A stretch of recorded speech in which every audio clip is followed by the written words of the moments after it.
I was the youngest, the black sheep of the family. From the day I was born, I lived in the shadow of my older brothers. Insecure, withdrawn, ordinary, that was me. The wildest thing I ever did was force a guy from the wrong side of the tracks, Simon, to sign a relationship contract with me when he was at his lowest point. Over the next 4 years, through the daily silent treatment, I came to understand that he didn't love me. But this was the one thing I was stubborn about. I wouldn't let go, no matter how much it hurt, until one day, an illness began to eat away at my memories. I forgot how Simon and I first met. I just remembered a younger guy with a hearing aid, looking at me with an intense gaze and saying, "You have to love me forever. Promise me. You're not wearing your ring today." It was the first thing the cool, elegant young man had said at the dinner table. I froze for a second, then looked down at my own hand. A faint, pale mark circled the base of my finger where the ring used to be. But the ring itself was gone. I must have taken it off while I was washing vegetables and forgot to put it back on. I instinctively tried to twist the ring, but my fingers only found warm, soft skin. After a pause, I added, "I'll go get it." I started to stand up, ready to head to the kitchen. "Don't bother. It's not important." Simon's voice was flat. He lowered his gaze and went back to eating. I stopped in my tracks. His words sent a jolt of memory through me. I had spent 43 days designing that matching set of rings, and now they were unimportant. My eyes fell on his hand. He was wearing a completely different ring. "I fulfilled my 5 days for the month," Simon said. "I won't be back. He'll get upset." I turned away, resisting his words. "I'm gonna go look for my ring." He didn't say anything else. He just watched me with a blank expression, as if he were watching a terrible play. His eyes seemed to say, "Are you done yet?" I suddenly remembered his reaction the year I presented the 2 rings to him like a magic trick. He wasn't so cold back then. Though he tried to look calm, the tips of his ears were bright red. When I slid the ring onto his finger, I saw his hand tremble slightly. I thought, he loves me too. That's why, out of all the golden boys, he chose me, the one hiding in the shadows. But I later learned it was all a huge misunderstanding. His love wasn't for me. The tension drained from my shoulders. Suddenly, it all felt pointless. I silently sat back down and stared at my plate. "I'm done." He shoveled in a few more bites, then put down his chopsticks with an air of annoyance. "I'm leaving," I said. "The day's not over yet." "What?" I sighed. "Come with me to the hospital this afternoon." Ever since I'd strong-armed him into signing that relationship contract, things between us had gone downhill fast. First, he'd still talk to me a little, but later, he just looked at me with exhaustion in his eyes. He deliberately avoided talking to me, and our conversations dwindled to almost nothing. I was the one clinging to him, desperately holding on to the last thread of our connection. It went on for so long that the thorns became a part of me, and I couldn't tell if the pain was physical or if it was just him. Either way, it was proof that I was still alive. I hadn't tried to make him stay in a long time. He looked stunned. "What's wrong with you?" he asked. He sat back down at the table, his eyes narrowed with suspicion. "My head's been killing me lately," I said, trying to sound casual. But it was more than that. I was starting to become forgetful. I'd forget little things, only to remember them hours later. Sometimes I'd forget what I could or couldn't eat. I'd eat something and then throw it all up. It was getting worse. I had to get it checked out. Simon was quiet for a moment. "Okay, I'll take you this afternoon." "Thank you." I smiled, my voice even. The hysterical person I used to be was gone. He looked down and turned his face away. "Yeah," he mumbled. The sunlight fell across his face. He was still so handsome. "Have you told your family about this?" he asked. I shook my head. "There's nothing to tell. You know, they really do care about you. There's nothing family can't get through," the young man said earnestly, a faint smile playing on his lips. I knew who he was thinking of. When people think about the person they love, their eyes light up. Their whole expression changes. My brother. He was adopted. Even so, my mother gave him all the love she never gave me. I watched him quietly. For the first time, I didn't argue. He drove me to the hospital. I pulled open the passenger door, but before I could get in, Simon stopped me. Sit in the back. His words were clipped. A small, handwritten note was taped to the dashboard. It read, Aiden's seat only. That was my brother's name. I understood, but my face still burned with shame. I was the one with the relationship contract. But looking at this, I felt like the other man. The sudden emotional turmoil made my head split open.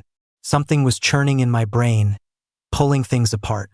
A cold sweat broke out on my forehead. The world spun and I felt myself losing my balance. I instinctively reached for the car seat to steady myself. Simon's expression changed in an instant. He smacked my hand away and yelled, I said, sit in the back. Are you deaf? Without anything to hold on to, I stumbled. I nearly fell to the ground. Only then did Simon seem to realize something was wrong. He took a few steps toward me as if to help, then forced himself to stop.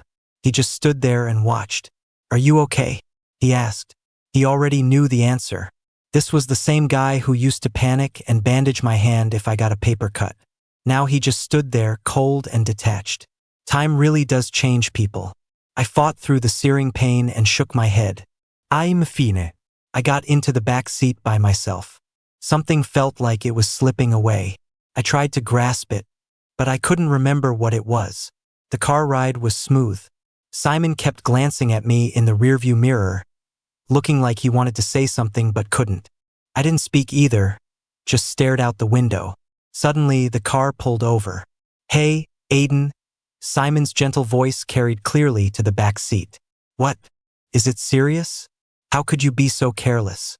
His voice shot up. I'm on my way now. Don't you move a muscle. His eyes met mine in the mirror and he stopped mid-sentence. Hesitation and apology filled his gaze. I said nothing. After a moment, I sighed. I should have just called a cab. That's what I was thinking. But I didn't move. I just watched him. I wanted to wait until he actually kicked me out. Was it resentment? Spite? I didn't know. I'm sorry, Leo, he said. Something's come up with Aiden. I have to go. You can take a cab. I'll come pick you up after your appointment.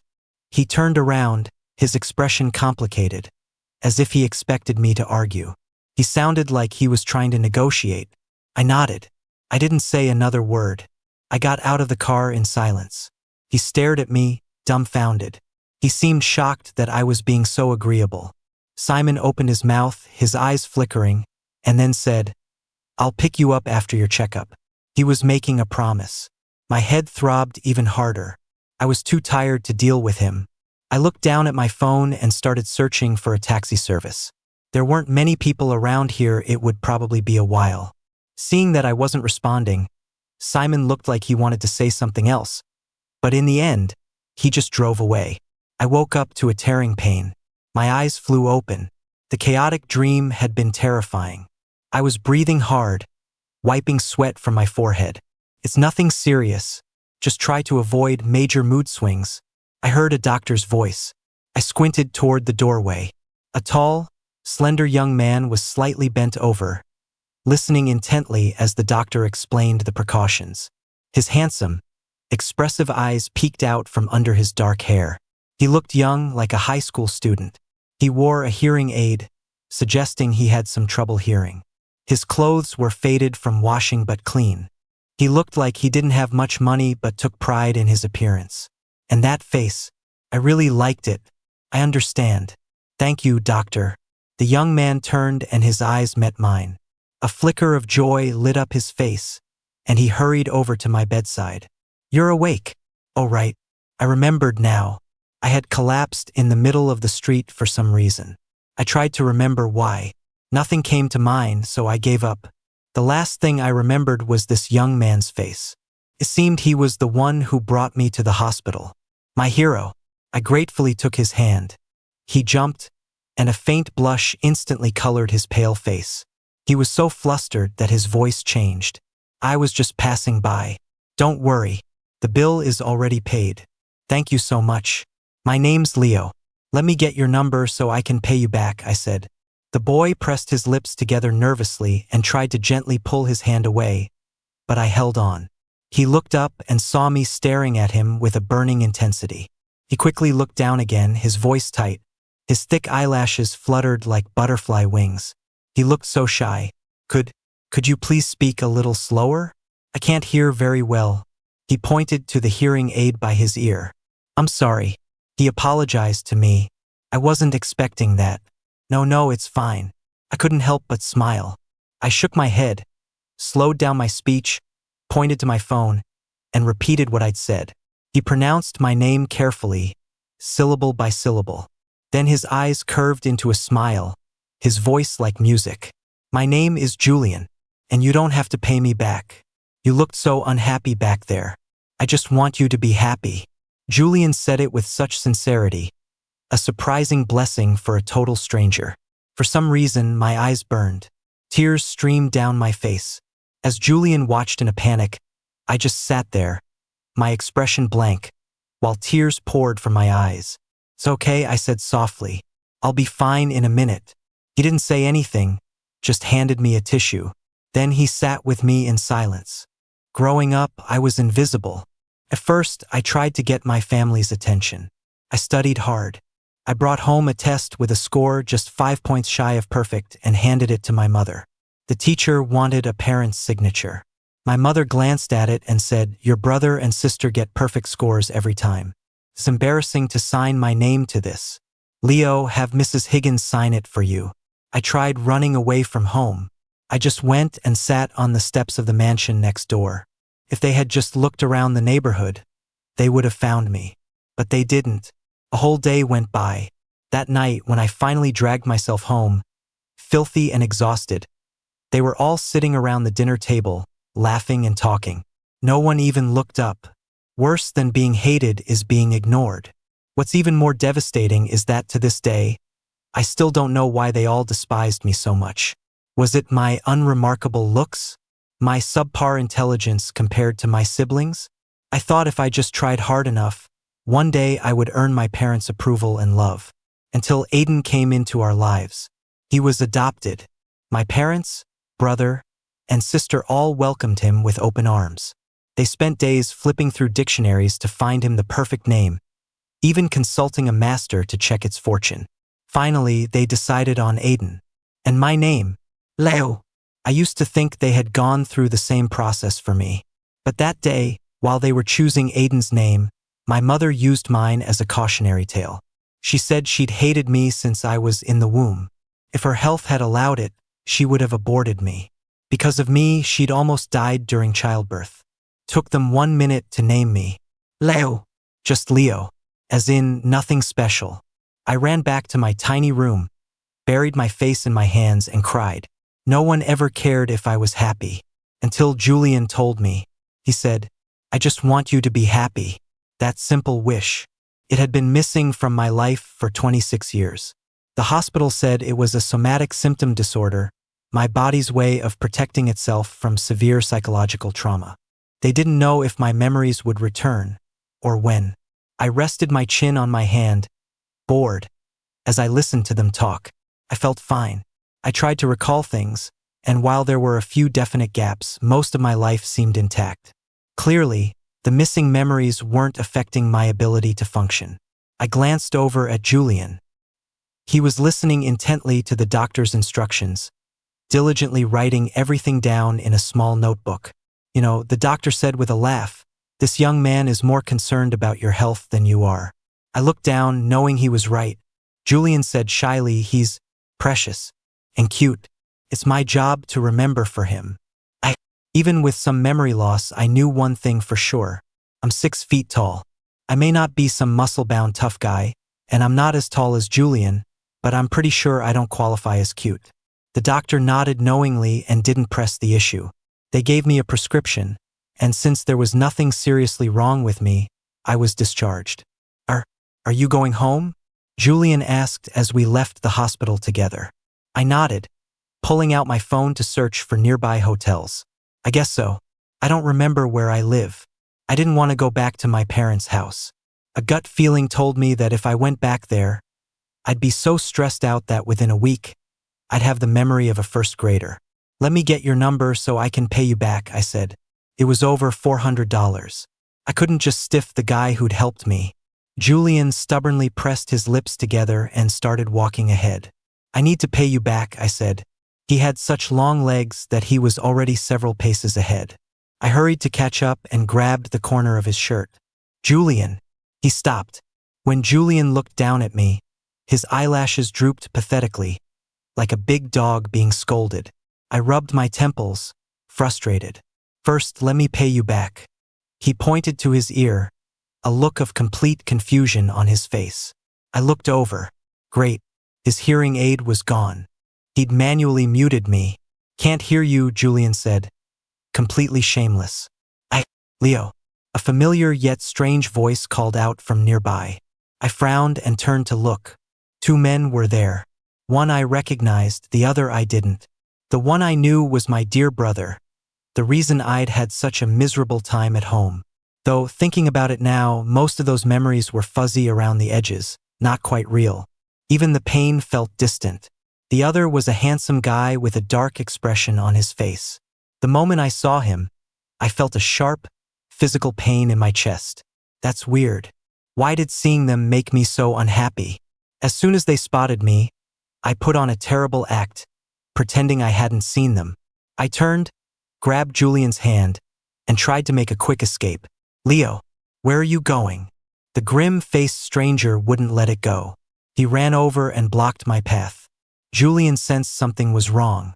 He put his hearing aid back in and stepped in front of me protectively. Who is this? You let a... The man sized Julian up with a look of disgust, his voice laced with venom.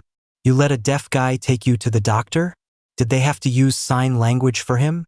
The words were barely out of his mouth before my hand connected with his face. The sharp crack silenced everything. I flexed my wrist, which was now tingling from the force of the blow. I felt eerily calm. There was even a strange sense of satisfaction.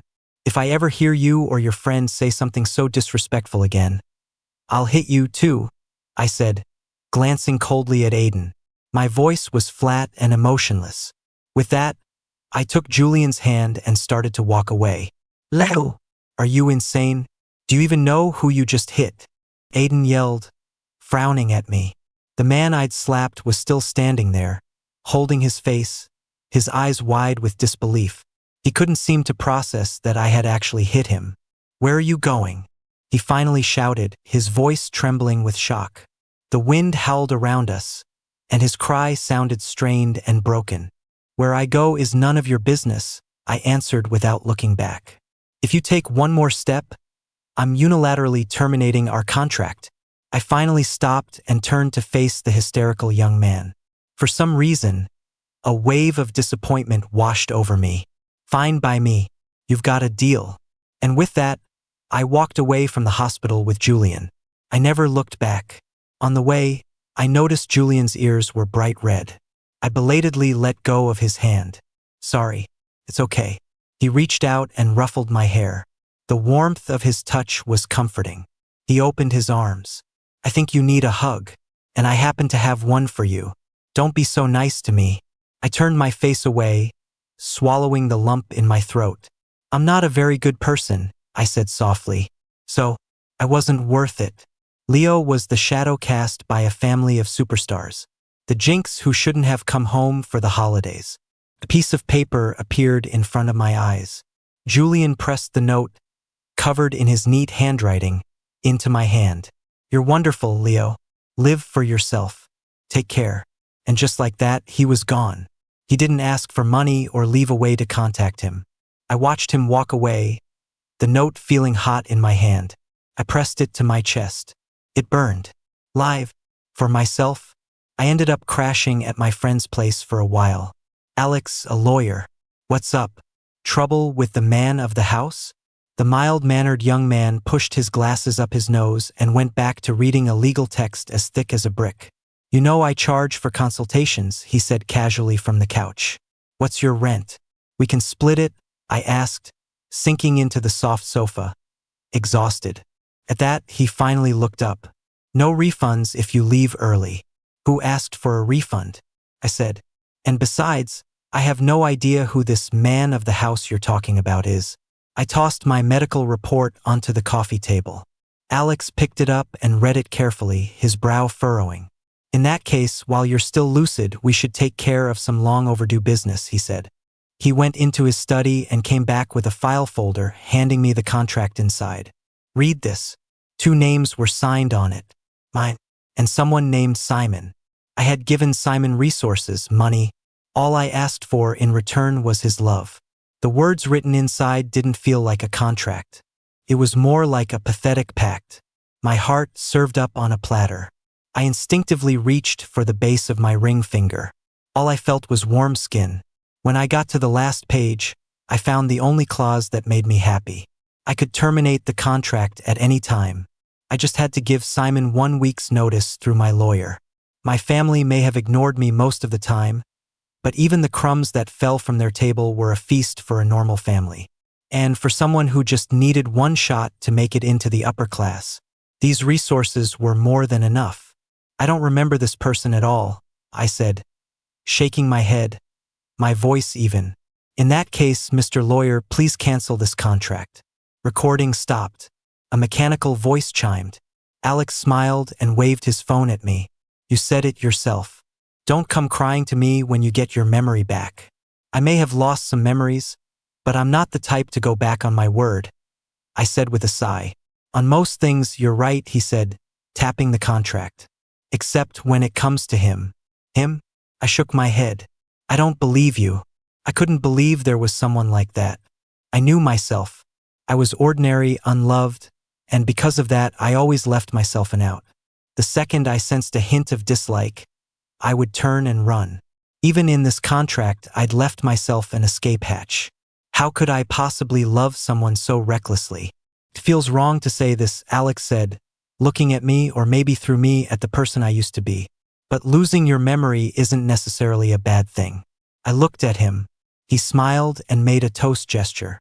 It's the start of a new life. My son's not home tonight. We should have a drink.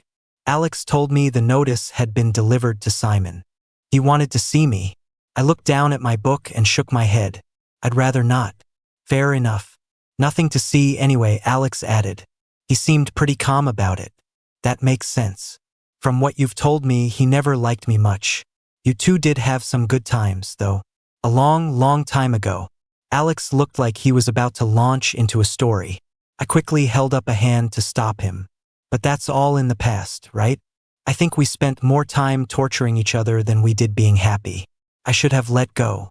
Besides, the me of today has no desire to see him again. But for some reason, my heart felt hollow. Like something had been cleanly cut out with a scalpel. I could feel its absence through a thin fog. But that was all. Alex smiled. All right, then. He didn't push it. Changing the subject, he said, by the way, since you're just sitting around here, I found you a job. Simon had a dream.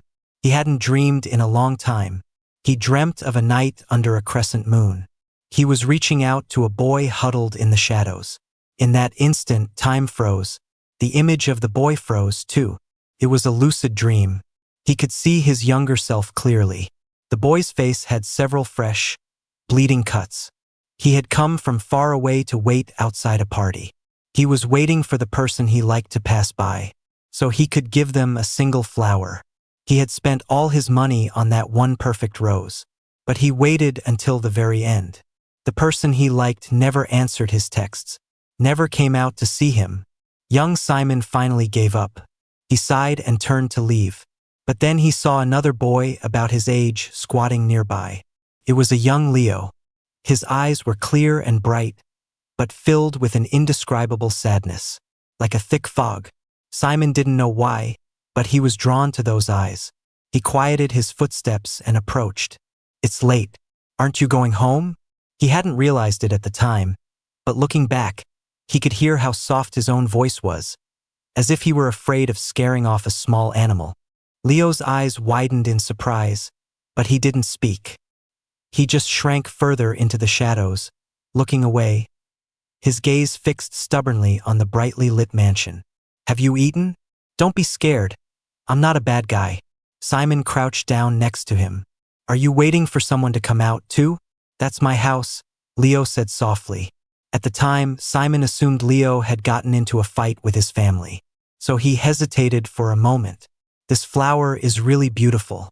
You look sad, so I want you to have it. Simon held out the rose and smiled. Beautiful things make people happy.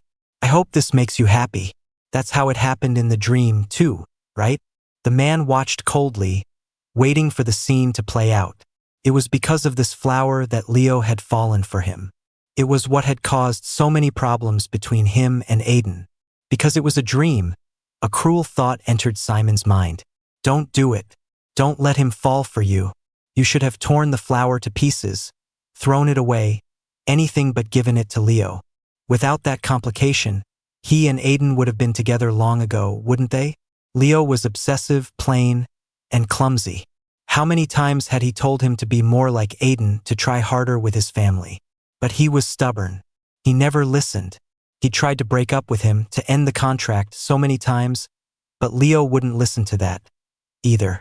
A person that stubborn, how would he even survive without him?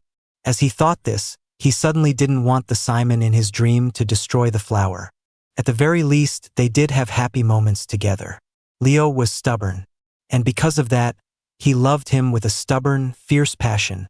Even when he left him behind again and again, he would always be there, watching with those clear, sincere eyes, waiting for him to come back and get him. Leo was clumsy, so he was always doing things that were simple but deeply genuine, things that made Simon want to call him an idiot while feeling a lump form in his throat. How would Leo get by without him?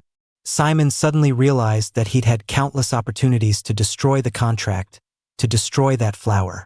He wasn't that poor kid anymore. But why hadn't he? This flower is really beautiful. His own voice pulled Simon from his thoughts. He saw his younger self reciting the familiar lines. But before he could finish, little Leo suddenly jumped to his feet. You're here. His joyful, excited voice drowned out young Simon's words. Leo threw himself into another boy's arms, treating him with the affection that should have been for Simon. His voice was like honey. Sorry, it's hot. It's your favorite.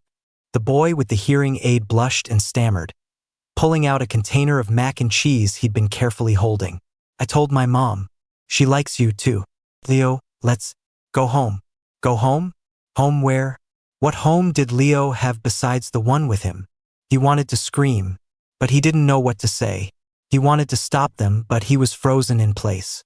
All he could do was stand there, his eyes wide with fury, and watch as the two of them walked away, leaning on each other, their figures growing smaller and smaller in the distance, until they dissolved into two snowflakes, drifting down to the earth. Simon woke with a start. He had fallen asleep at his desk, and on the desk was the termination notice. He had spent all night studying it. He'd meticulously checked it for any possibility of forgery. There was none. It was definitely from Leo. His throat was dry. The dream came rushing back. The man shot up from his chair, strode out of his study, and dialed a number. Hello? Mason. Hey man, I just got off a double shift. I was asleep. A voice yawned on the other end. Simon said, I need you to look up my partner's medical records. Your partner? Who's that?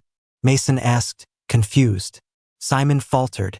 After a moment of silence, he said softly, Leo. His medical records. I rubbed my temples. I couldn't believe I was working as a caregiver. Alex's exact words were, if you could put up with that guy, you've got the makings of a great caregiver. He owed the Jang family a favor, and since I owed him, he sent me to pay his debt. Besides, I was going stir-crazy sitting around the house. The Jang family's home was impressive, but Mr. and Mrs. Jang were very nice, with kind faces and gentle voices. For some reason, though, they both looked vaguely familiar. Leo, dear, our son can be a bit of a hothead. When he throws a tantrum, he's as stubborn as a mule. You just need to get out of there quickly and call for our housekeeper, Ms. White. She'll give him a sedative and he'll be fine, Mrs. Jang said, patting my hand with a smile. Mr. Jang didn't seem to smile much.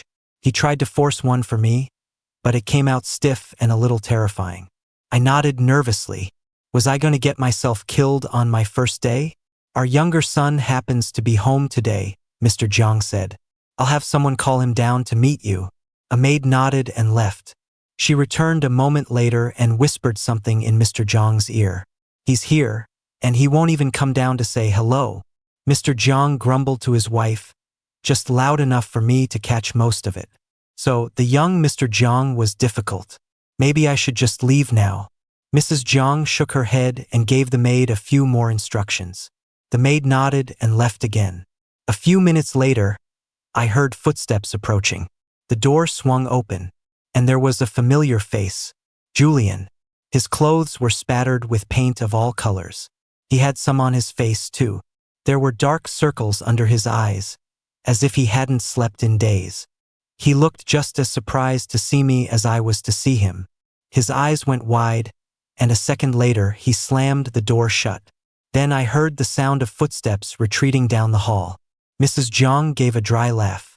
Leo, dear, why don't you stay for lunch? It's almost ready. The next time I saw Julian was at the dining table. He had clearly taken a shower and changed into clean clothes. The frantic energy was gone, replaced by a calm, peaceful haze.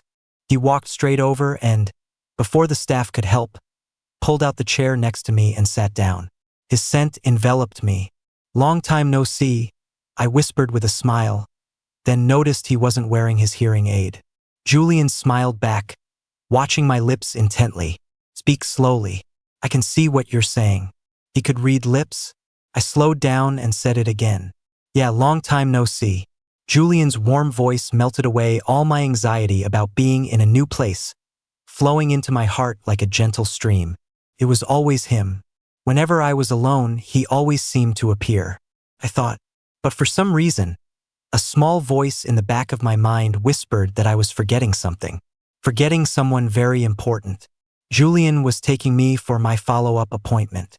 We had just gotten downstairs when I saw a young man standing under a tree. September was the season for sweet olive to bloom.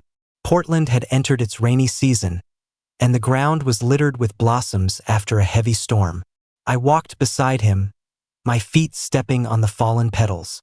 The sky was a clear blue, and a light breeze carried the scent of fermenting wine. How have you been feeling? He asked, noticing the dark circles under my eyes. I frowned. Maybe because I've been calmer, my body's defense mechanisms are starting to fade. I've been dreaming a lot lately. I kept dreaming of the past, the parts one had forgotten. The dreams were coming back in order, from when I was a child up to the present. But everyone's face was blurry, indistinct. Each dream was like a stage play, and I was always standing in the corner. And I dreamed about you. The words slipped out before I could stop them. When I realized what I'd said, I saw Julian leaning in close. His eyes crinkled at the corners as he looked at me and said, very seriously, I heard that. You dreamed about me. It was the last dream. I dreamt again of the night I ran away from home. I was squatting by the gate, watching everyone at Aiden's birthday party. No one saw me, until someone called my name. I turned my head. It was Julian. The young boy stood in front of me, holding out his hand. I came to play with you. He took my hand and led me forward, onto the stage. There were so many people in the audience, all looking at me with warm, kind eyes. It had taken me 24 years, but I had finally reached the center of my own stage. Looking at Julian, I don't know why, but I reached up and cupped his face in my hands, gazing at him intently. His pupils dilated in shock, but he didn't pull away. His face slowly turned red, and his eyelashes fluttered as he closed his eyes. The sweet scent of the flowers was intoxicating. I stared at his soft, moist lips and slowly leaned in. What the hell do you two think you're doing? A furious roar made me jump. I looked up and saw an angry face. You're Simon. I squinted, finally putting a face to the name my friend had told me about. Simon looked like he hadn't been sleeping well either. He was thinner than the last time I'd seen him at the hospital, with fresh stubble on his chin. He was dressed too lightly for the weather. The corners of his eyes were red as he stared at me, his gaze burning. He held out a trembling hand. In his palm was a ring. You win, Leo. We'll get you help, and then we'll be together for real. I looked down at the ring. Suddenly, my head exploded with noise. I had taken the flower from Simon. Joy had burst inside me like a firework. I thought, finally, someone sees me. After I met Simon, my life started to feel full. Even my parents and brothers seemed to notice me more. They would occasionally chat with me, bringing up Simon's name. And I would say, with conviction, Simon is a good person. A very good friend.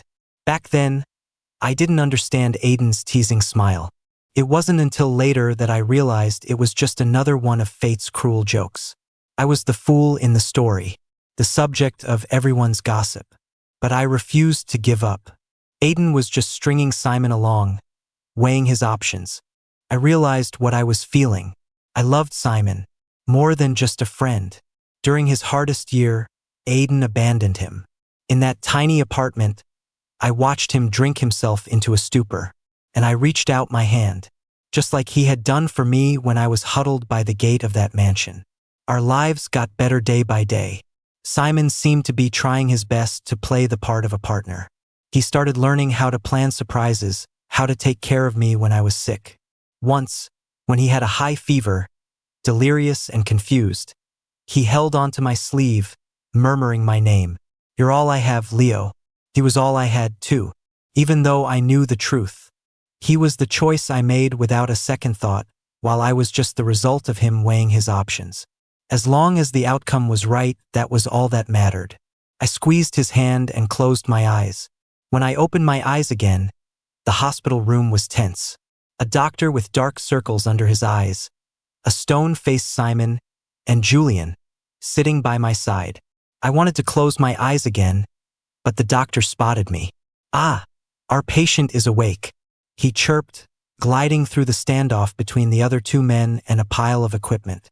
He stood before me with a wide grin. I nodded and sat up. Only then did I realize I had been clutching Julian's hand.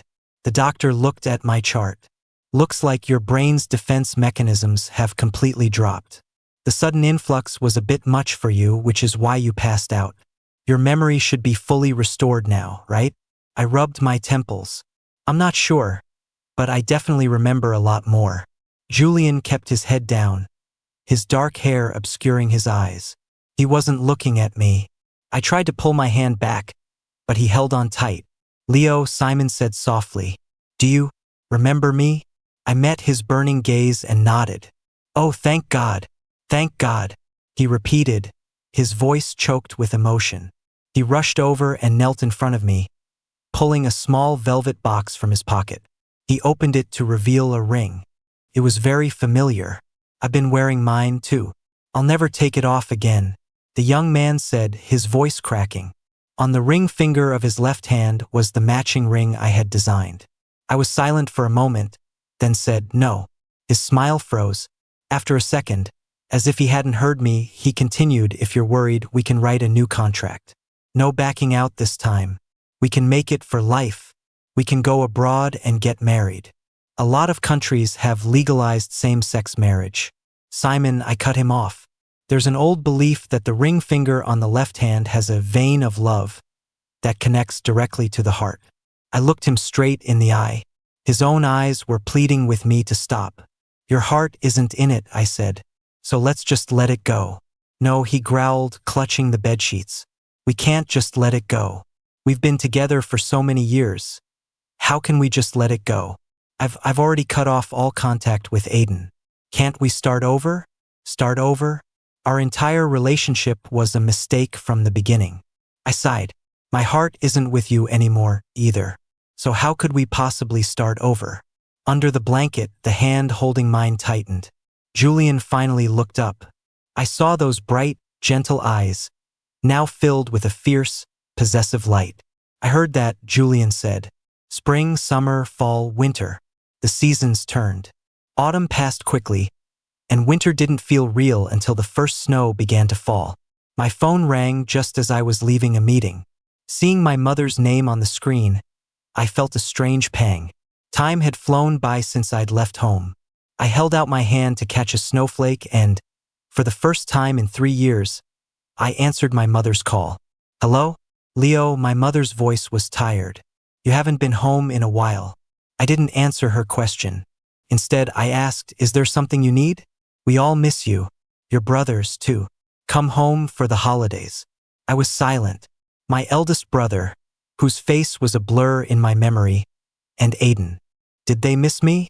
No, I don't think so. I'm doing really well now. I smiled and gently ended the call. In my 3rd year of working, I became a licensed architect and a key member of my firm. I'd made a lot of interesting friends. They said I was kind, meticulous, and reliable. The wildest thing I've done since then was probably agreeing on a whim to go to England with Julian, get married, and have a wedding. Are you wearing your ring today? Julian's umbrella appeared over my head, along with his voice. After intensive therapy, his hearing had recovered to the point where he was no different from anyone else. I held up my hand for him to see. Of course I am, you famous artist. I'm still going to check. He leaned in and kissed the side of my head. I laughed. Anytime you want. Bonus, Julian's POV. I remember what Leo has forgotten. That mansion was my family's. I sat in my room, my parents locked outside. I screamed in frustration, but the world around me was silent. It was useless. I was deaf. It was worst in middle school when I was most self-conscious. I didn't want to go to school. I felt like everyone looked at me the same way. The doctors said it could be fixed, but I didn't believe them anymore. During those days when I refused to go to school, I met Leo. He was quiet, barely spoke. I noticed him because I thought he was a lost soul just like me. I would lock myself in my room, sit by the window, and wait for the time he left for school, watching him get into the car. He was so cute.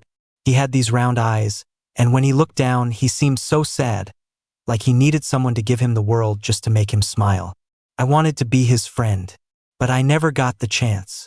I started cooperating with my treatment. Even though I couldn't hear, I worked hard to learn how to speak. I wanted to be able to say, "Hi, my name is Julian. I want to be your friend," perfectly.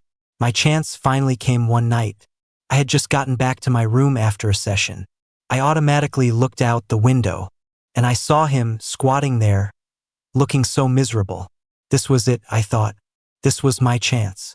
But by the time I ran downstairs, he was gone. For the next few days, I didn't see him at all. Then, for the sake of my hearing, my mother decided we should move. I told myself that I would find him again one day. That obsession. I bit down on the young man's collarbone, sweat trickling down my chest. After finally getting him, that obsession only grew stronger. There were still people lurking in the shadows, wanting him. I'd already thrown out so many gifts, so many confession letters. Pathetic losers trying to claim a piece of him, talking about how in love they used to be. Leo patted me, saying something in a tear-choked voice. "I can't hear you, baby." My hearing aids were on the table. The surgery had basically made me as good as normal, but I still said it. I know my eyes were filled with lust as I stared at his slightly parted lips. "Not unless you say you'll love me forever. More than anyone. Promise me." He looked at me with an expression of fond exasperation, breathing heavily as he leaned close to my ear. "I will always love Julian the most. Promise." My head exploded. 1,000 fireworks went off. Sensing the change in me, Leo started laughing, even as I glared at him, mortified. Again, I said, my voice rough. "And this time, I'm not accepting any pleas for mercy." The night was still young.